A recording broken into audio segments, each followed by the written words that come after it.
Salut à tous, on se retrouve pour une nouvelle vidéo. Aujourd'hui, ça faisait longtemps, on repart sur notre petite série Par quoi commencer. Cette fois, aux alentours de 20 ans, on va vous conseiller 4 BD romans graphiques qu'on conseillerait si vous avez jamais lu ce genre de livre. Est-ce que vous êtes prêts? C'est parti? C'est parti!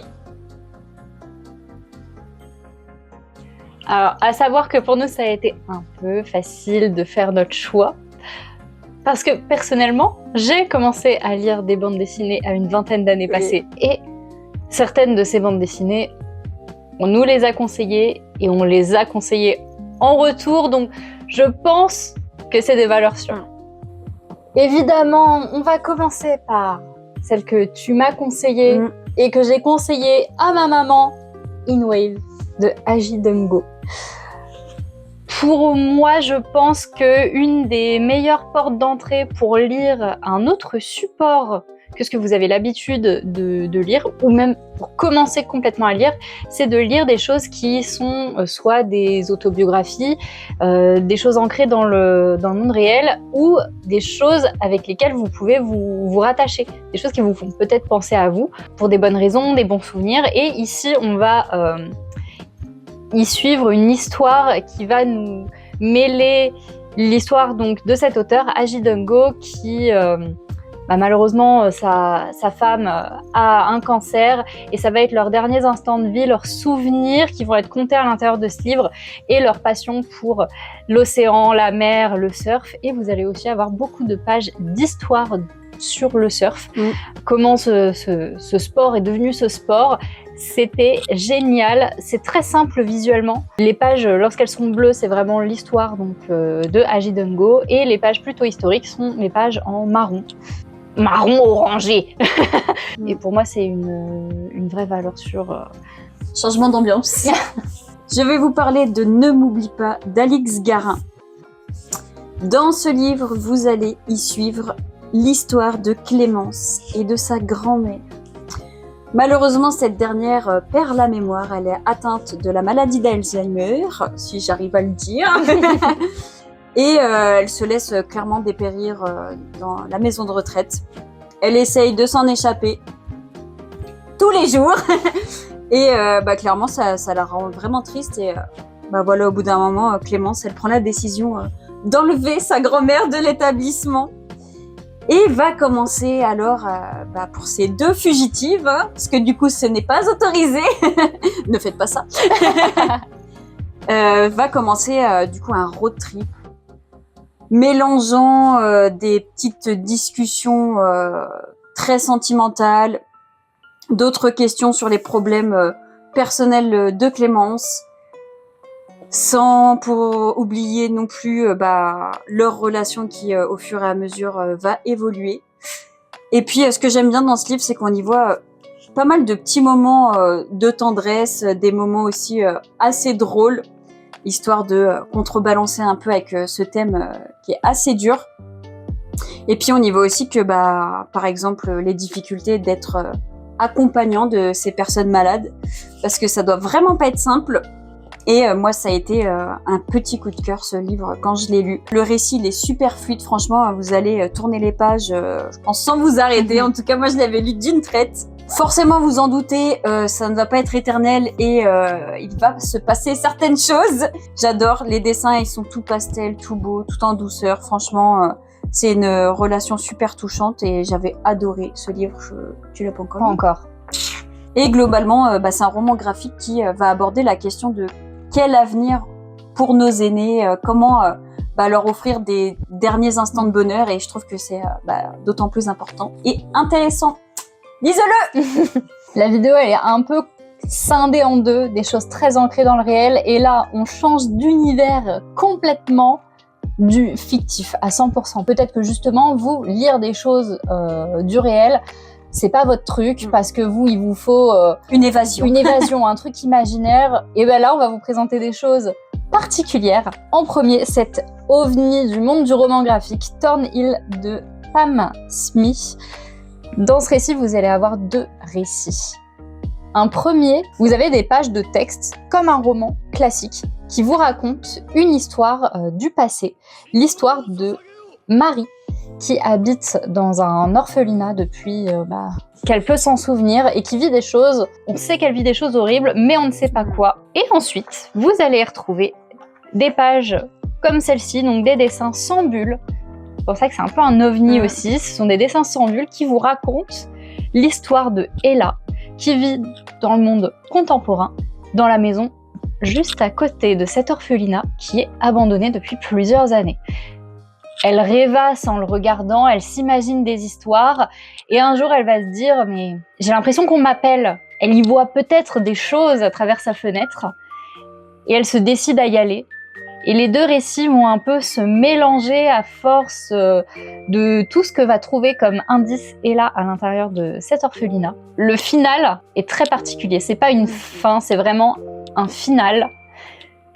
Je peux pas vous dire plus que ça, c'est comme si je vous racontais un thriller, une enquête.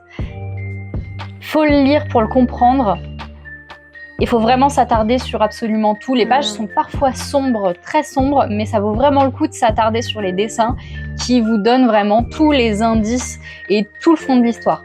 C'est hyper intéressant de voir un récit ici qui nous conte deux histoires différentes et à quel point aussi des images peuvent nous faire transmettre autant de choses et qu'on comprend absolument tout ce qui se passe en ayant juste des images sans aucun texte.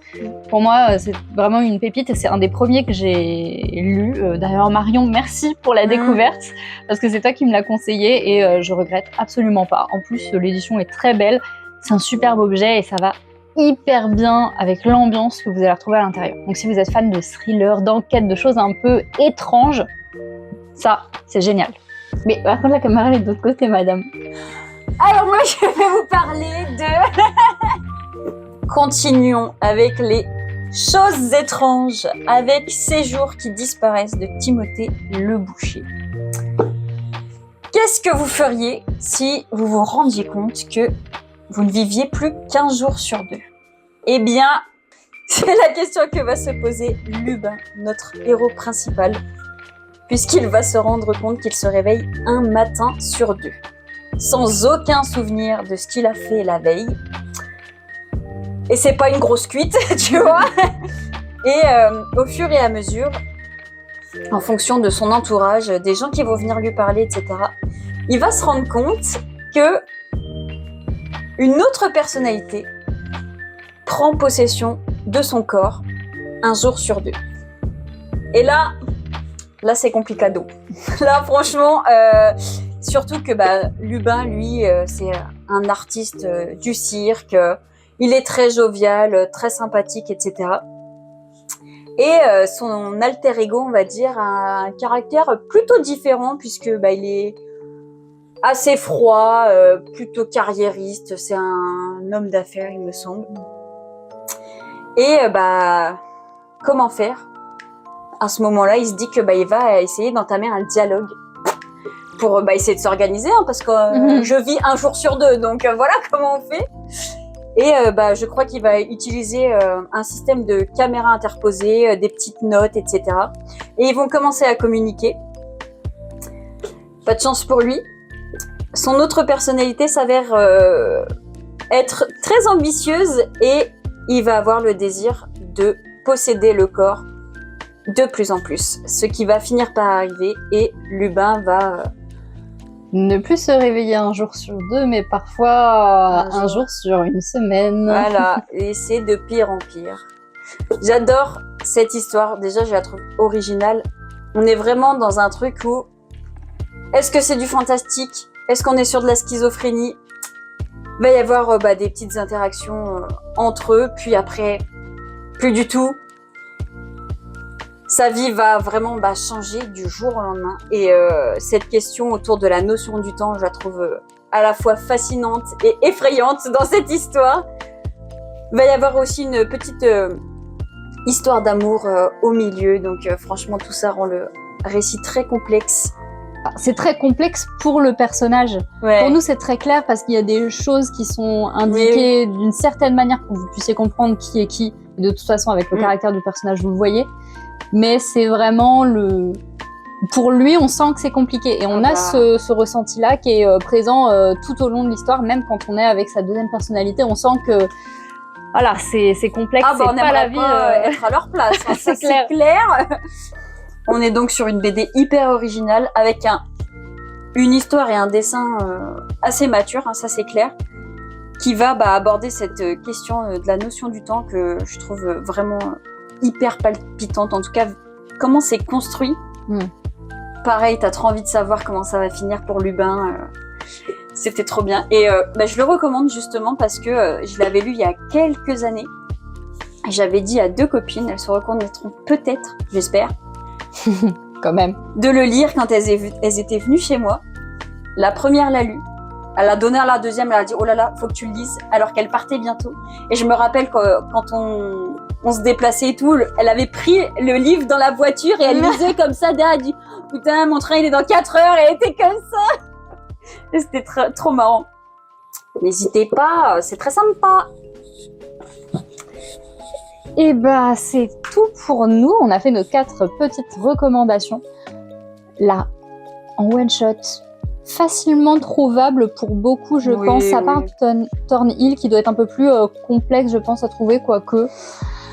Et puis, n'hésitez pas à nous dire, vous, si vous avez des petites recommandations. Qu'est-ce que vous avez aimé, vous, dans votre vingtaine, en termes de bande dessinée? Qu'est-ce que vous conseilleriez à quelqu'un qui n'a jamais lu de bande dessinée et qui a une vingtaine d'années? Nous, on a déjà un peu plus qu'une vingtaine d'années. Ça commence. On est plus proche des 30 que des 20, mais bon. Mais bon, c'est pas grave. Parce que nous, on est toujours à la recherche de bande dessinée, de choses à lire, de toute façon. Mais en tout cas, on en aura fait plonger déjà des personnes avec juste ces 4 bouquins. Rien que moi. À cause d'elle. Non, mais les mangas, les BD, c'est elle, hein. C'est elle. Et puis, n'hésitez pas à vous abonner si vous avez kiffé, à mettre un petit pouce, tout ça, à manger du chocolat. Surtout manger du chocolat. Surtout manger du chocolat. Hein. Il y a des priorités. Et nous, on vous dit à une prochaine. Salut.